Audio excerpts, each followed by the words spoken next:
Alright guys, my next guest is Sean Woodson, fought on the weekend, the sniper. Welcome back, well welcome to the podcast and how's it going?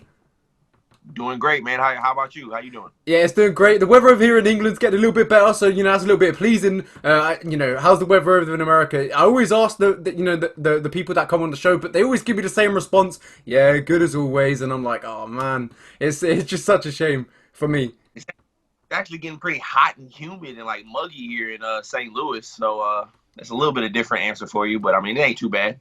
Oh man, it's always hot over there in America. I'm always jealous. All these Americans be like, "Why would you want to come over here, man? The weather is just beautiful over in America. It's just the Yeah, dream, it's always cold over there in England, right?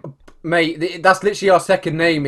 We're so cold over here. It's ridiculous. Would you ever want to come over and fight in England? I know they're trying to September 4th, so maybe. Yeah, I'd like to go over and fight England and come right back home because I don't like that cold weather.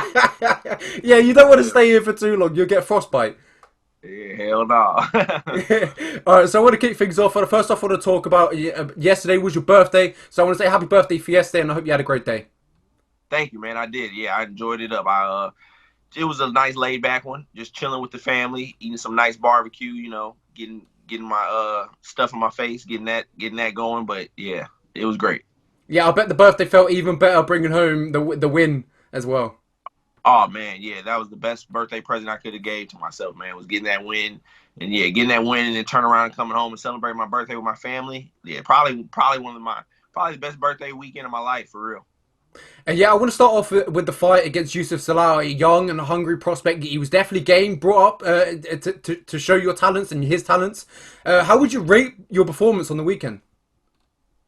Oh man, but on a scale from 1 to 10, I'd rate it probably a 5.5. Man, I'm not happy with it at all. I definitely felt like that fight was going to be a lot more exciting than what it was. I knew Yusuf was gonna come and try and take me down. He's a well-rounded dude, and if you watch all his fights, he likes to mix in the takedown. So I definitely knew that was gonna be a part of it. We were gonna wrestle, but I didn't expect us to wrestle that much. I thought we were gonna do a lot more striking, and yeah, that was my first fight in about a year. I had Mm-hmm. like a year Mm-hmm. off, and I think that really played a part into my performance. I felt good felt great in the back, felt great all week, but the moment the fight started, just everything felt off to me. I didn't used to believe in ring rust, but I definitely felt some effects of ring rust. Ring rust is a real thing. Like I definitely opened my eyes to that because yeah, like I said, everything felt off. Timing, speed, range, just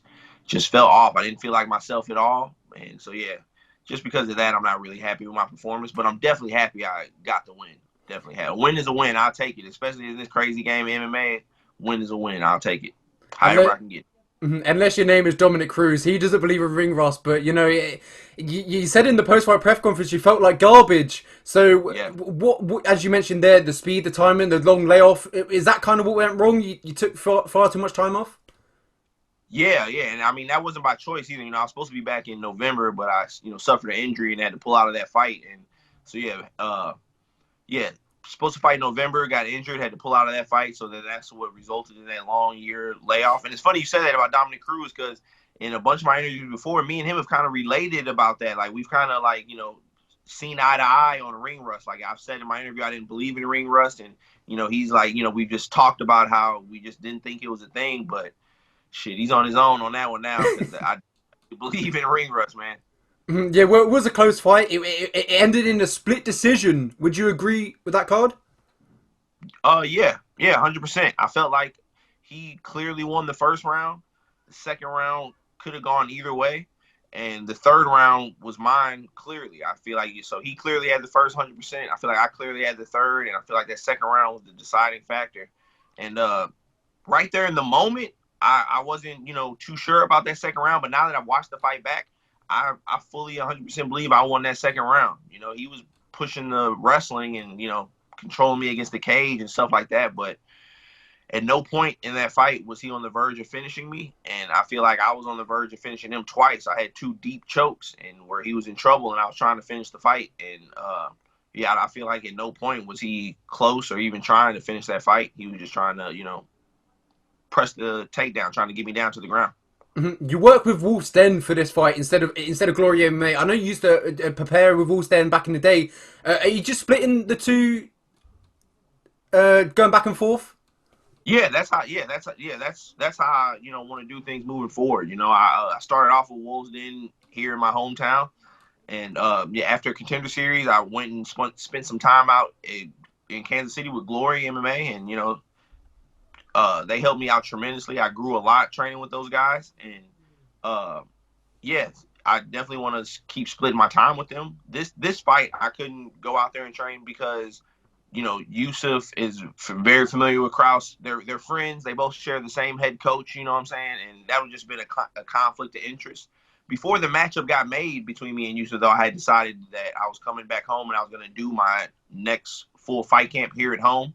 Just because it's just something I wanted to do. I just wanted to do a full fight camp with my team here at home, and I'd done plenty of fight camps with them before, but I had never done a full fight camp to prepare for a UFC fight with them, and that's just something I really wanted to do. I started out with those guys, and I didn't want to, now that I made it to the UFC and to the big show, I didn't want to go my entire UFC career and not do a full camp with those guys. So yeah, that's how. But yeah, moving forward for this next fight, I definitely plan on spending some more time heading back out there to Glory and sharpening up and getting in some work with those guys. Well, how would you compare the two, of Glory and Wolf's Den? Do you feel like they both have their pros and cons? Do you feel like one works for you, a sort of fight, or do you reckon it just stylistically, or? I mean, yeah, I feel like every gym has their pros and cons. Yeah, Wolves and I've worked with them for the longest, so they really, know my style and just know the way I am, and out there at Glory, they have a ton of UFC guys out there, and a ton of veterans in the game, and yeah, back at Woolsden, aside from the training though, like they're both great gyms, but aside from the training, it's all the things outside of the training that made me want to come back and do this camp at home. As far as my strength and conditioning coach, who I have a really good relationship with, and he really understands my body because I mean I'm built different, man. I'm not built like everybody else, so yeah, he really understands the way my body works and how to really push my strength and conditioning. And then I have a nutritionist here. I have my chiropractor here. I have a whole recovery team here.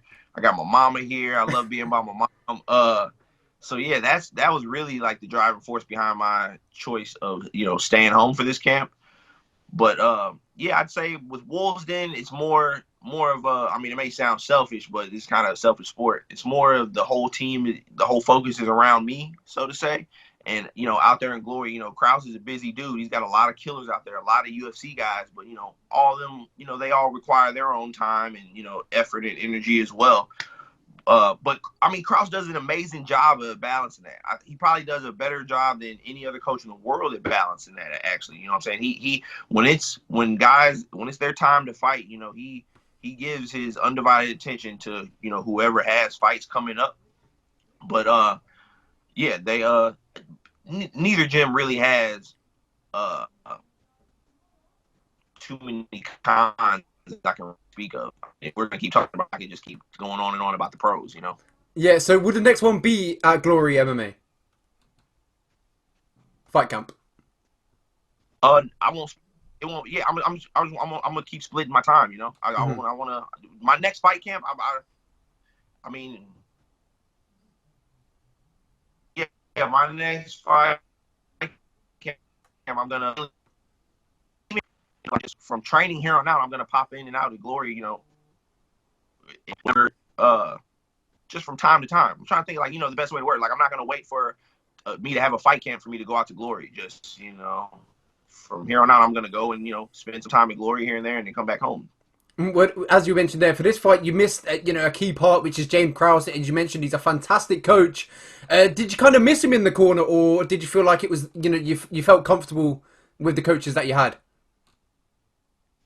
Yeah, I felt comfortable with the coaches that I had. It was a long 12-week camp that I spent with these guys, and I knew from the beginning of this camp that Krause wasn't going to be in my corner, so I couldn't really focus on missing him, or not. You know what I'm saying? Like, but yeah, Krause was one of the best minds in the game.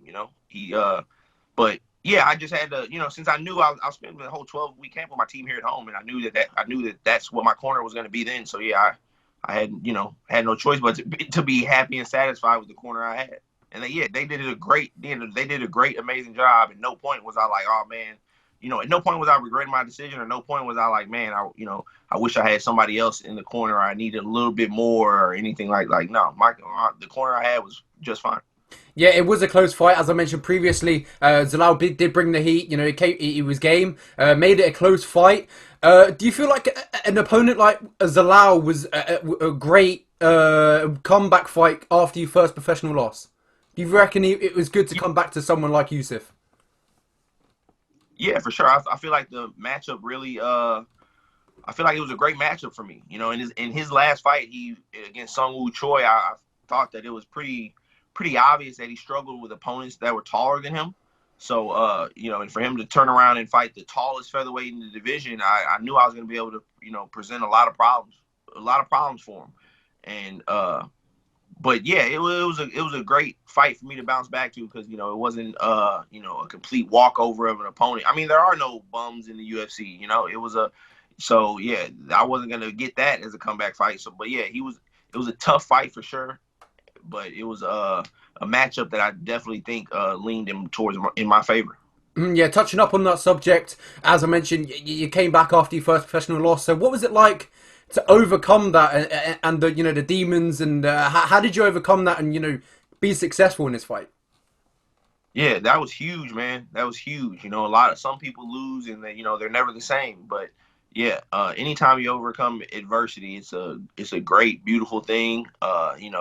During that time, during the time off after the Arosa fight, it was a mental battle to just stay positive, and you know you know trying to think of the best way to explain it, man.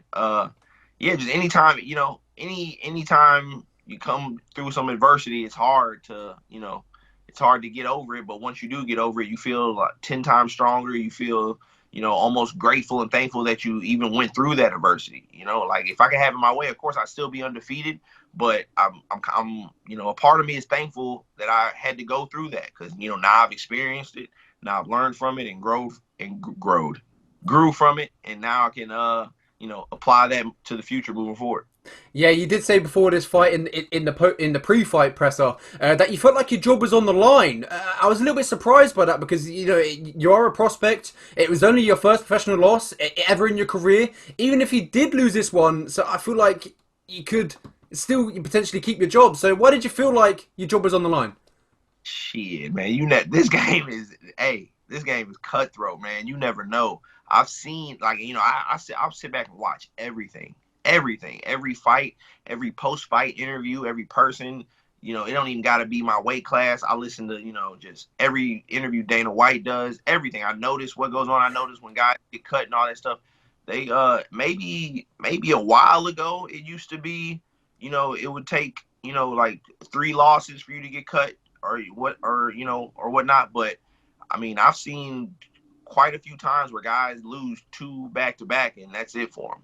If you don't have if you don't have an established, well-known big name in the UFC early on, you lose 2 in a row. Yeah, 9 times out of 10, those guys get cut. I've seen that a lot.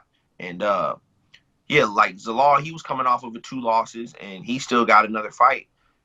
But I wasn't 100% confident I would have got that same treatment. I felt like that. Yeah, my back was against the wall here. I felt like I had to win this fight. So you mentioned there that Youssef Zalal has got another fight. How many fights do you have remaining on your deal, if you don't mind me asking? I have one more fight on my contract. Are you planning to renegotiate with the UFC? Oh hell yeah, yeah. This is. I don't want to fight anywhere else. This is where I want to be. I want to renegotiate as soon as possible. I feel like if I would have went out there this fight and really put on a dominant performance, really showcase my true skill set and the real fighter that I am, I feel like we probably would have renegotiated this time. But I'm totally grateful and thankful to get that win, and no matter how many fights I have on a contract, even after this fight, I re-up and, sign another contract with multiple fights or whatever. That doesn't mean, in my mind, that doesn't mean anything. Like, every one of these fights, I win a fight. In my mind, I've just, granted myself another fight in the UFC. So I win one fight, and I just tell myself, okay, you've earned one more. You're going to have a next one. So as unhappy as I am with my last performance and getting that split decision win, in my head, I've earned myself another fight in the UFC, and I'm gonna make the best of it. I'm really gonna showcase, my true skill set this next fight. Now that I've shaken off that ring rust, and I know I'm gonna go into this next fight more comfortable, I'm more motivated and excited than ever. Yeah, as you mentioned there, the contract. Would you like to get the contract signed before your next fight or after? And do you believe like you're in a good position to get that?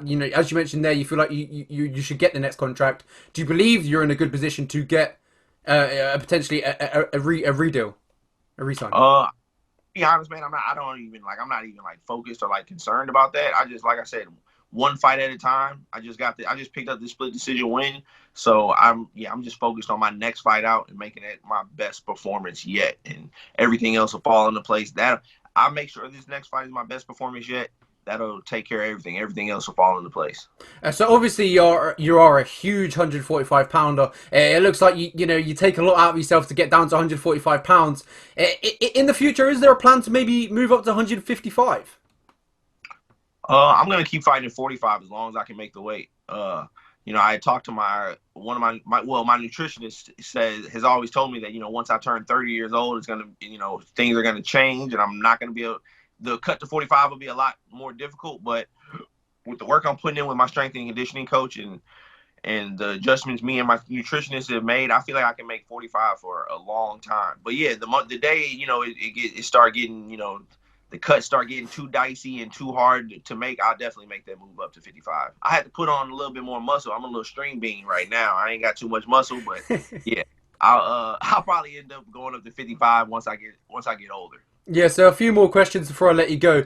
So when you're not fighting or spending time with your family or not at the gym, what's a normal day of Sean Woodson? What does he do? Ooh, a normal day of me? Well, you said when I'm not in the gym? Yeah, not in the gym or spending time with your family or fighting. Uh, Playing video games, really. I mean, yeah, just chilling, playing video games. I mean, if I'm not in the gym training or I'm not doing something that's fighting related, it's so hard to think of because like anything I'm always doing something fight related. Like even if I'm not training, like my recovery, I'm always doing some active recovery, and it's all fight related. Like I'm going on walks with my girlfriend, or just going and just trying to stay busy, keep moving. Doing if I'm not training hard, I'm still trying. I still don't want to like just sit around on the couch or sit around at home. So I try and keep moving, stay busy, hanging out with my girlfriend and stuff like that. But if I am just lounging around chilling, yeah, I'm playing video games. I love Call of Duty. I play a good amount of it. I play a lot of video games. Yeah, that was kind of my next question. I was going to say gaming or movies, but you kind of pretty much answered that one. Yeah, gaming for sure. Gaming 100%. And yeah, me and my girlfriend, yeah, we watch Netflix. You know what I'm saying? She has a bunch of Yeah. goofy ass, so she like to watch like my 600-pound life and 90 Day Fiance and that stuff. Yeah, she likes watching that stuff. But so yeah, we'll watch some TV shows and stuff like that. But yeah, I'm really a laid back guy. I don't do too much. One, I live in St. Louis, and I try to stay my ass in the house, stay out of the way. I don't want to be out and crazy stuff goes on here all the time. So yeah, I just try to stay out the way and mind my business. So what's your top three gaming or games? I know you said you like COD. Would they all consist of COD? So if you have to put a top three out there, what would it be? So when I said I play a lot of video games, what I meant to say is I spend a lot of hours on the video game. But yeah, the one and only video game I play is Call of Duty. I had my little time with Fortnite. I played that for a little bit, but that died down. I didn't. Yeah. They started doing much on that game, man. But yeah, Call of Duty is my number one game I play. That's all I play. What about UFC? Have you tried your hand at that or? I am trash on UFC. I can fight in real life, but I can't fight on no video game, man. I don't know. I just suck at you. I was good at the old one, the old UFC, where it was more of more pressing buttons. Like I think it was like UFC 1 and 2, but once they started switching most of it to that analog stick and swirling and twirling and doing all that jazz, I can't do that. I don't understand it. Would you like to eventually be in the video game though? Oh hell yeah, yeah, hell yeah. That'd be a quite a task for them EA guys to make a character that's built like me. Like 'cause I'm built different, man. So I'd like to see how they would make my character. But yeah, I would definitely want to be. That's goals right there to win enough fights, build up my name to enough to where they throw me on that game for sure. What would it mean for you to, be in the UFC game? Then you could potentially fight with yourself. That's a weird sentence, but you Dude, could use yourself. that, that'd be so cool. All this just being in the UFC is like amazing to me, and like pretty much. I mean, not to sound cliche, but pretty much every single day, at some point, I think I sit and reflect and think about it. I'm like, man, it's crazy that I'm in the UFC, and uh, yeah, whenever I'm getting emails with UFC attached to them, or if I get mail with UFC stuff, or just it's all still amazing to me. So yeah, if I to get to be on the UFC game would just be another thing that would just blow my mind, and I'd be like, damn, this is a dream come true. Yeah, nobody else earned it but you. You put yourself into this spot. Hard work, dedication, sacrifice. You've earned the spot that you are in today, and it's fantastic to see shining. Yeah. Oh yeah, yeah, 100%. You're right, man. So yeah, like when I say, oh, that's crazy that I'm in the UFC, I'm not really shocked because, I've like, I've done this. It's my doing that I'm here. I always believed in myself that I would be here. So, but I mean, it just still it's confident I've always been. As much as I believed in myself that I would make it here one day, it's still just surreal in a way, and it's still just it's still crazy and wild to me. Like, yeah, that's the best way to put it. Like, when I say them things, it's like, oh, you didn't think, what, did you not think you would be here? No, I did 100%. But even being here is still just a crazy, amazing feeling that I've still yet to get over. Well, thank you so much for joining me, Sean. It's been an absolute pleasure. I enjoyed your fight on the weekend. I'm sure many others did. Thank you so much for giving the time out of your day and joining us on the show. No problem, man. Thank you. I appreciate your time. Appreciate you wanting to interview me. And yeah, I'm down anytime. Looking forward to doing another interview after another win. Yeah, feel free to shout out your sponsors, etc., etc. The floor is yours. I mean, all my sponsors are my people here at home. My Sub-Zero Cryotherapy, my boy Matt Owen House Horsepower and Barbells on Instagram. That's my strength and conditioning coach. Jacob and Katie Share. Those are my chiropractor and nutritionist. Uh, damn man, you put me on the spot. I feel like I might be. Like, my sponsors and supporters know who they are, and they are here in St. Louis. I love my city, and yeah, my people know who they are. I'm so sorry. I might have got you in trouble, so we'll quickly end this one, and I'll let you get on with your day. Cool, man. Thank you. Have a good Thank one. you. Thank you.